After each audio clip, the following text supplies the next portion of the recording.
Okay, we're here with the chosen one, Tyron Woodley, former UFC welterweight world champion, preparing for a big fight August 28th, I believe so, against Jake Paul. You were in there, man. You're looking good, sweating it out.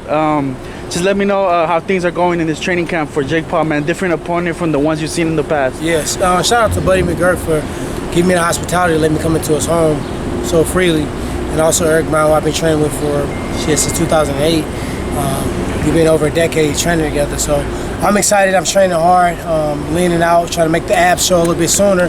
Usually they don't crack out until 2 or 3 weeks before the fight. I like to train a little heavier, prevent injuries, and I just feel like a savage. But I want to be fast and I want to punch hard, so feel good training hard. I'm a ways away from the fight, but I'm already getting a jump start on it. Yeah. Speaking of injuries, you were talking about the hamstrings in there with Anthony Davis and James Harden. You kind of put me up on game and taught me a few things that I hadn't heard before. You want to just run that through my my camera again so the people can hear that? I mean, that was pretty good. Sometimes from a standpoint of coaching, it's just what we used to. We coach from a place of negativity, and we don't even know we being negative. Oh man, watch out for that punch, or don't overdo it so you don't hurt your hamstring. You don't even have to give what the negative consequence is. Just tell the person the instruction you want them to do to prevent it. So if you see them dropping their left hand and you know the person got a crazy overhand right, say, hey man, get their hand up, get their hand up. Just keep holding them accountable, because it doesn't really matter about the opponent having a good right hand. They should always have their left hand up, so no matter who they go. So start slapping their ass with the fucking mitt. Now it's programming their brain, keep your left hand up. Yeah. Or the same thing, if I tell you not to look at a red balloon, you're gonna do what? Look at the red balloon. Exactly. So don't put a red balloon there. Just say, hey man, I can't wait till you knock this motherfucker out. I can't wait. Man, you're gonna have a great champ. Your body gonna feel amazing. You're gonna feel the best you ever felt in your life. It's gonna be the best camp you ever had. So I'm speaking that because we hear it, we think it, we can make it happen. Yeah, I like that. And speaking of putting your hand up to protect yourself from the right hand, obviously the transition into boxing and MMA, it should be somewhat similar for you in terms of striking and boxing. You gotta focus on one thing only now. Yeah. And against Jake Paul, man, how do you envision this transition into boxing?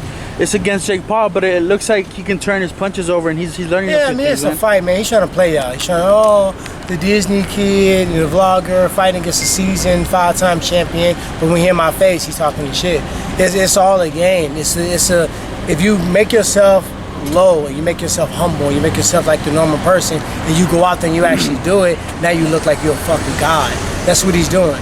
He on paper is trying to present my statistics and what I've done. They are all facts, but this is a new avenue for me.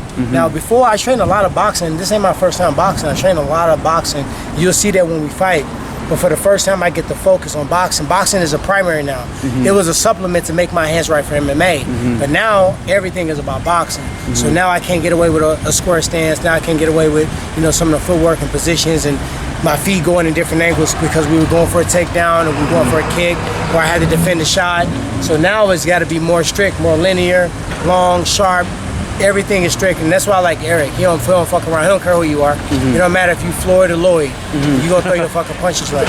Yeah. Speaking of Jake, as you said about the turning his punches over or whatnot, you were there, I think, for his last fight. It looked like he put a real good punch on Ben Askren, and not just to say, I mean, if you would have put that on anyone, it looks like he would have put them down, man. He didn't just throw a punch. He set him up. He set him up. Yeah, exactly. He set him up. Body punch. Froze. Came up 1-2. So he set him up, and that tells you that he's been working.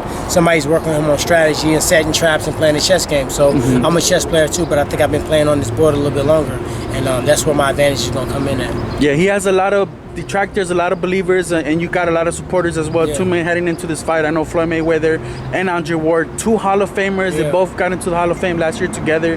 They're offering to help you, man, and help you prepare for this fight. Would you take them up on that offer, man? Why wouldn't I? I'd be a dumbass. If somebody in MMA, if a boxer came in, Clarissa Shields coming in MMA, and I say, hey, Clarissa, let me help you out. Let me show you the blueprint. You think she gonna say no? Yeah, brother, let's do it.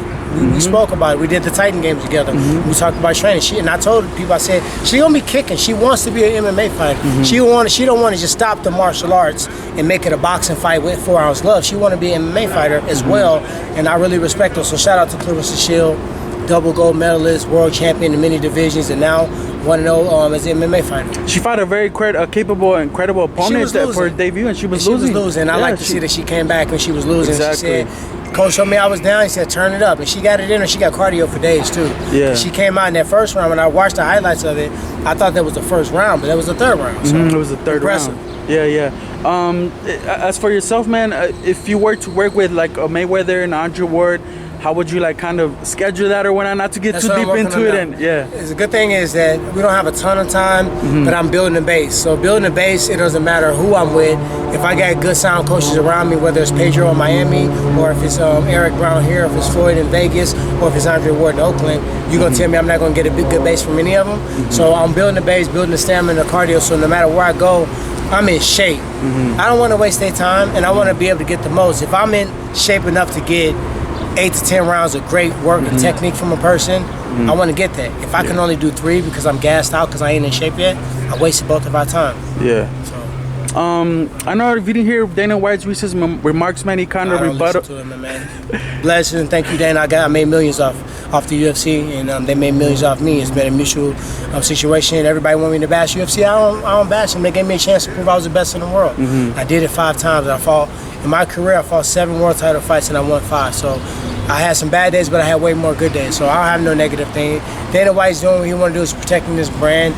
It looks as if this pay-per-view is going to contest with a couple pay-per-views of the UFC. It will be the biggest pay-per-view of the year. It will. Mark my words, it's going to be the biggest pay-per-view of the entire year. Yeah. And me and Jake Paul. Anderson the Spider Silva, obviously a legend as well. He's fighting this Saturday. But Jr., right? he had mentioned it as well. He said he didn't want to say much about the UFC because he was grateful for the opportunities and stuff. He was a GOAT. And why we going? It just came up. You don't have to get buried in the book. You may flip a chapter. You may go to a whole new book, and that's okay. You know, somebody was in real estate their whole life, and they said, "Fuck, I'm gonna get into sports management." And they fucking crack at that.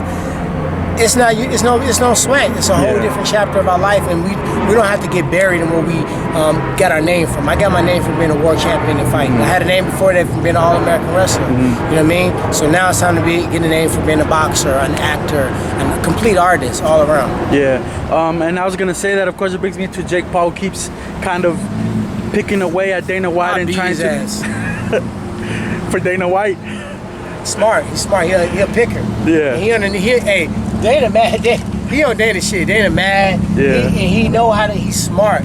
He know what's up, big dog. I recognize you. He know how to get to Dana. Dana's a gambler. Yeah. So you don't be fucking with Dana and money. So he's smart. He bet him that money. And I don't know if they made an official bet, but Dana don't like when people do that. And he can't really do much to him because he's not signed with them. But man, you may fuck around and see him sign these kids later on. And that's what it's looking like. He's definitely giving them credit now for the markability. I don't know about their ability as a fighter, but their markability. He said we've done this before. Yeah.